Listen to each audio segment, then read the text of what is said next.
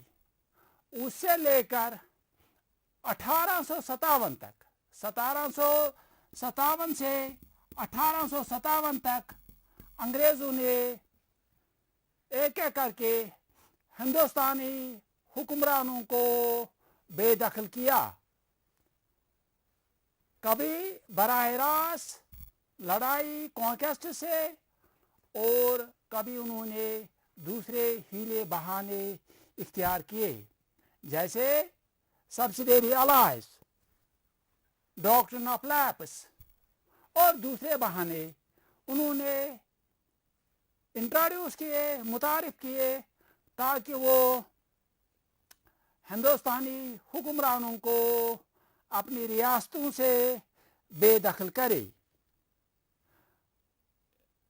Subsidiary alliance کے تحت انہوں نے ریزیڈنٹس کو ہندوستانی راجاؤں کے، ہندوستانی رولرز کے درباروں میں رکھا اور یہ ریزیڈنٹ آئے روز ہندوستانی راجاؤں، ہندوستانی بادشاہوں کے معاملات میں مداخلت کر رہے تھے.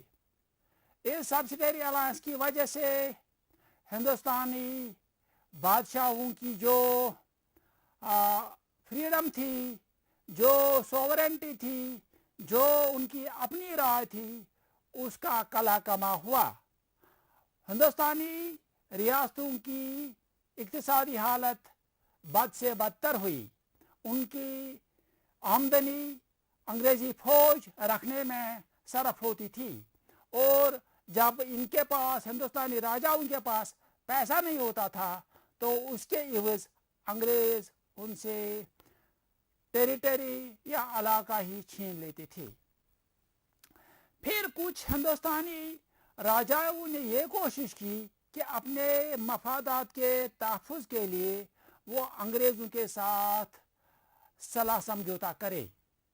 مثال کے طور پر رانی لکشمی بائی، جس کو عام طور سے رانی جھانسی کے نام سے جانا جاتا ہے، تو اس نے انگریزوں سے یہ گزارش کی کہ اس کی خاوند کی موت ہوئی ہے تو اس کے بعد اس کے بیٹے کو وہاں کا جھانسی کا راجا بنایا جائے، لیکن انگریزوں نے یہ نہیں مانا.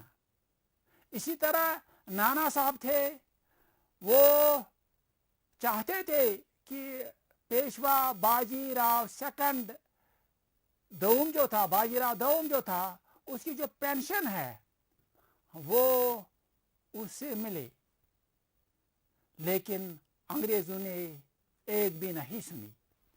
اسی طرح انگریزوں نے اودھ کی ریاست جو تھی، ایک بڑی ریاست تھی، پہلے اس پہ 1801 میں سبسیڈیری الائنس تھوپا اور بعد میں 1856 میں اودھ کی ریاست کو اس بہانے پہ ہڑپ کر لیا گیا کہ وہاں بد انتظامی یا مس گورنمنٹ ہے، مس گورنمنٹ یا بد انتظامی ہے. تو اودھ کی ریاست کو بھی انگریزوں نے ایسے تیسے کر کے ہڑپ کر لیا. 1849 میں انگریزوں نے آخری مغل بادشاہ بہادر شاہ ظفر کو یہ متنبع کیا کہ ان کی وفات کے بعد انہیں، یعنی مغل خاندان کو، لال قلعہ یا ریڈ فورٹ چھوڑنا پڑے گا، خالی کرنا پڑے گا. وہ ہمیشہ سے شاہ جہاں کے زمانے سے ہی ریڈ فورٹ یا لال قلعہ مغلوں کا محل خانہ ہوا کرتا تھا جہاں سے وہ حکومت کرتے تھے ہندوستان پہ، تو انہیں یہ الٹیمیٹم دیا گیا کہ اب بہادر شاہ ظفر کی وفات کے بعد انہیں یہ خالی کرنا پڑے گا۔ یہی نہیں، 1856 میں لارڈ کیننگ نے بہادر شاہ ظفر کو یہ بھی سنایا کہ یہ فرمان بھی سنایا کہ وہ مغل خاندان کے آخری بادشاہ ہوں گے، اور اس کے بعد ان کے جانشین جو ہوں گے انہیں مغل بادشاہ تصور نہیں کیا جائے گا۔ اس طرح ہم دیکھتے ہیں کہ انگریزوں نے مختلف ہیلے بہانے کر کے، چاہے وہ براہ راست جنگ کا ہو، سبسڈیری الائنس کا ہو، ڈاکٹرن آف لیپس کا ہو، سپرمیسی کے ڈاکٹرن کا ہو، تو مختلف بہانوں سے، مختلف طریقوں سے انہوں نے ہندوستان کے مختلف علاقوں کو اپنے قبضے میں لایا۔ اس کے بعد ہم دوسرا دیکھتے ہیں، دوسرا کاز دیکھتے ہیں جو اکنامک کاز ہے، سوشل کاز بھی ہے، پیزنٹس اینڈ سپائز۔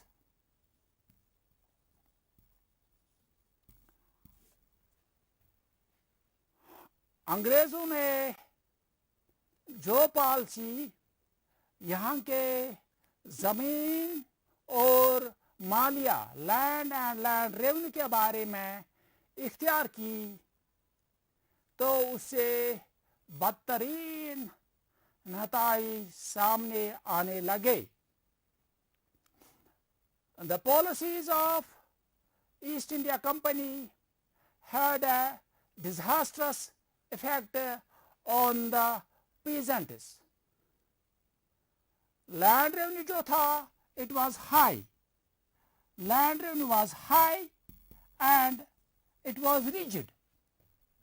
ایک تو جو اس سے پہلے یہاں کے کسان راجاؤں کو، بادشاہوں کو مالیہ یا لینڈ ریونیو ادا کرتے تھے، تو اس کی شرح، اس کی ریٹ ایسٹ انڈیا کمپنی کے تحت بہت اونچی ہو گئی تھی، یعنی اب زیادہ مالیہ دینا پڑتا تھا کسان کو۔ اور ایسے بہت سی مثالیں ہیں کہ کسان کے پاس پھر اپنے عیال کے لیے، اپنی فیملی کے لیے، اپنے لیے کچھ نہیں بچتا تھا۔ And secondly it was rigid. Rigid اس سینس میں کہ انہیں ہم سن سیٹ لاز کہتے ہیں، sunset laws, sunset laws. اگر اس سے پہلے جب کسان کو مالیہ ادا کرنا پڑتا تھا تو کسی مجبوری کی وجہ سے، کبھی قحط کی وجہ سے، کبھی سیلاب کی وجہ سے، کبھی اور وجہ سے، ذاتی وجہ سے، اگر کسان مالیہ نہیں ادا کر پاتا تھا تو اس کو زمین سے بے دخل نہیں کرتا تھا، کیا جاتا تھا۔